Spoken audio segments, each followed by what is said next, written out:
Hello everyone and welcome back to my channel. My name's Tiana and today I'm bringing back the TBR balls to help me choose my January TBR. I have been playing a TBR game now for at least a year, but I think I've only ever done the one TBR with my TBR balls because after that there were a load of read-alongs happening that I wanted to do specific TBRs for, and I was too scared to use the balls in case they gave me prompts that I didn't want. But I'm hoping to bring it back as a monthly thing once again, but I do have some changes to the game that I will mention now. The first pretty obvious one, if you've watched my previous TBR games, is that we no longer have the bingo board. I was debating whether or not to keep the bingo board in this game, however I felt like I was trying to do too much in my TBRs and it was getting a bit overwhelming. I was getting a bit confused. I had to keep track of which numbers we'd had, which ones we hadn't, and essentially I did just feel like it was a bit overwhelming, especially for you guys watching. I feel like there was a lot going on, so I've decided that for this year I am going to take that element out and just have the TBR balls to choose my TBR instead. Another thing I do want to mention is that in that first video where I explained the rules of this game, I mentioned that if I pull the same colour ball out twice, then I will have to add an extra book onto my TBR. I have decided to change this though. I'm going to change it to if I pick the same colour out 3 times. I feel like 2 times is just going to be way too stressful for me. It's going to be very, very likely that I'm going to choose quite a few colours twice, and I'd rather not have that added pressure on myself. So I have changed it to 3. I do still want to keep that challenge element to my TBR, and hopefully this will just be a nice way for me to enjoy it a bit more and not be scared that I'm going to end up with a massive pile of books. I think I've covered all the changes now, but if you guys are new here and don't know anything about my TBR ball game, essentially I have 6 different colour balls in this little book pouch. Each of these contain a prompt, and when I pull out the prompt I replace it with a new one. These are completely random. I have no way of knowing which prompt I'm going to get, which is quite a nice thing actually. And as I've previously mentioned, if I get the same colour ball 3 times in a round, I have to add an extra book onto my TBR. So it's pretty simple. I feel like once we get into the actual video itself you will pick up on how it's played and things like that. And so without further ado, let's just see what the first prompt is. I am going to mix these around a bit. Also, I don't know which prompts are actually in here because as I mentioned I change out the prompts every time I choose a ball out of here, and I have no clue what they are, so this is going to be quite interesting. But to start off we are going with purple. So let's just open this. And the prompt for this one is a book that is out of my comfort zone. And this is the little bag that contains all of my prompts, so let's choose out the one that will replace out of my comfort zone.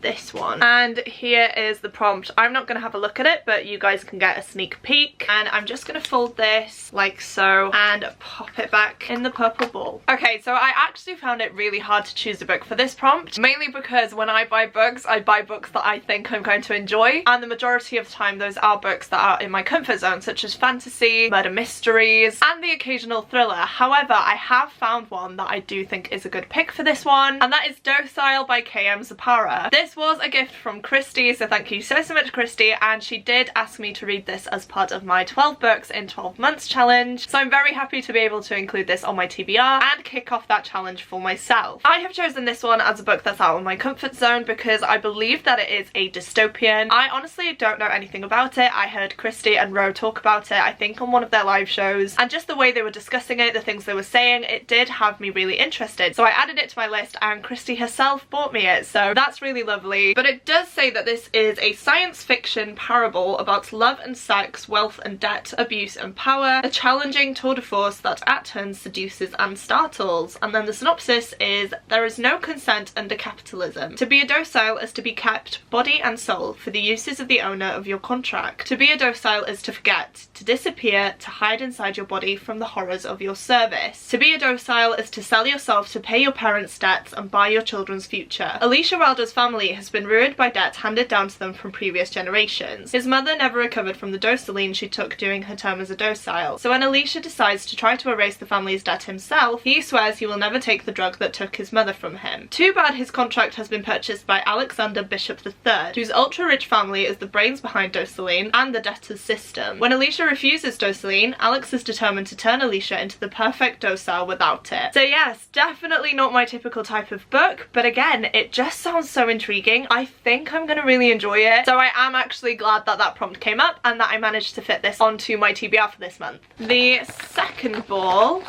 is going to be Purple. Wow, we're off to a great start already. Let's see what that last prompt was then. Ooh, this is a good one. It's a book that's blurbed by a favourite author. And once again, we're going to choose out a new prompt, which is going to be this one. And once again, you guys can have a sneak peek. And I'm going to fold it and pop it back in the purple ball, hoping that I don't get this one again this round. This is another one that took me quite a while to find a book for, but this is one that I've been wanting to read for the longest time. And if I put it off any longer, I won't read it until the end of this year, because the book that I've chosen is Midnight in Everwood by Emme Kuznier, which is a Nutcracker retelling. The favourite author that has blurbed this one is Sophie Anderson, who is a middle grade author. I love all of her books, and so it definitely counts. She has described this as deliciously dangerous and darkly enchanting, and I've just heard the best things about this book. I've heard that the writing is beautiful, and it's just one that I've been wanting to pick up since I heard about it. I did also receive an ARC of this book on NetGalley, and I obviously failed to read the book before it's released, but I'm hoping that once I read this book I can get a review up on there and clear the book off of my NetGalley shelf. I didn't know this, but this book is also set in 1906, which is interesting. I do like seeing different historical periods in books. If you don't know, I'm a massive history nerd. I do like to see all the different eras, so the fact that this is set at the start of the 1900s is really interesting to me. And from what I can gather, the main character is set to marry and give up her ballet career, but when a mysterious toy maker, Dr. Drosselmeyer, purchases a neighbouring townhouse, it heralds the arrival of magic and wonder in Marietta's life. And because this magic comes in on the night of the main character's final ballet performance, as the clock chimes midnight, Marietta finds herself transported from her family's ballroom to a frozen sugar palace, silent with secrets in a forest of snow-topped fir trees. She must find a way to return home before she's trapped in Everwood's enchanting grip forever. And it just says here, in the darkness of night, magic awaits and you will never forget what you find here. This just sounds so magical. I feel like I'm definitely gonna love it, and as I mentioned, I wanted to read it as soon as possible because I feel like as soon as we go out of January, my Christmas spirit will be at an all-time low. So I really do want to get to this one this month, and hopefully it's one that I'm going to love. Ball number 3 is going to be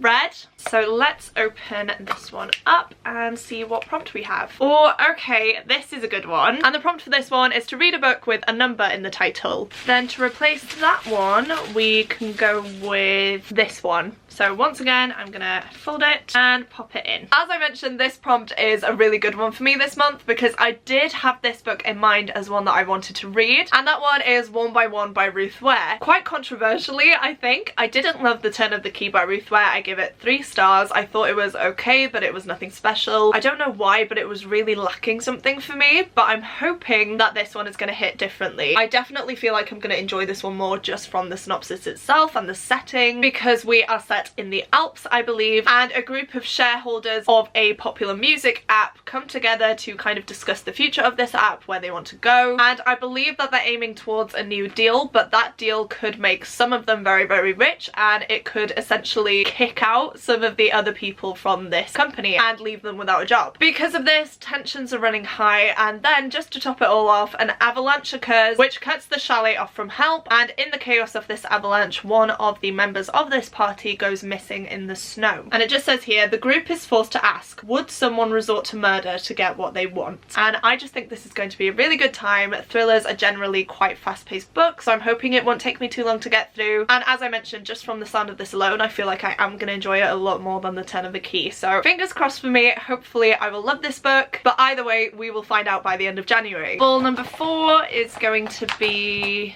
blue, and the prompt in here is again an amazing one for me. This one is to listen to an audiobook, and then to replace that one we will go with this one here, and once again I am going to pop it back in a ball and drop it in here. Again, this is a brilliant prompt for me because I do have an audiobook that I have currently started, so I'm technically cheating a little bit here, but I do think I'm gonna have to listen to the next book in this series this month as well because I've fallen a bit behind. But that book is Dragonhaven by Robin Hobb. This is the second book in the Rainwild Chronicles quartet, which is the 4th series, I believe, in the realm of the Elderlings by her. So unfortunately I can't give you a synopsis for this book because it will definitely spoil a load of things. For the last year and a half now, maybe even 2 years, I have been reading Robin Hobb's books, and I've been doing so as part of the catch-up book club that is hosted by Becca over at Becca and the Books. You guys know by now that Robin Hobb is an all-time favourite author of mine. I absolutely love all of her books. books. Everything that I've read so far has had 5 stars, and this new quartet is looking promising as well. It's definitely a different vibe. These are more YA books, whereas her other books in the realm of the Elderling so far have been adult. But I'm really enjoying this story. I'm enjoying that we're seeing dragons, which is not a spoiler, it's in the name of the books. But yeah, that's a really interesting part of it. I'm enjoying seeing more of the Rainwelds and the people there, and all in all I'm just having a fantastic time with it. I will say though, the audiobooks aren't my favourite. They're not as good as the previous ones that we've had. I did enjoy the first book, but then they've changed narrators for the second book and it kind of threw me off a bit, and I'm not too keen on the different accents and the voices. It's still a really good way to consume this story. I am going to be listening to this book on my commute to and from work, so hopefully I will get it done by the end of the month. And as I've said, I'm loving it. I definitely will love it by the end, and I do need to check the Elderling Along schedule to see if I do actually need to read the third book this month as well. So at the minute it's just the second book that's on my set TBR, but maybe the third one will be as well. And then what will hopefully be our final prompt, we have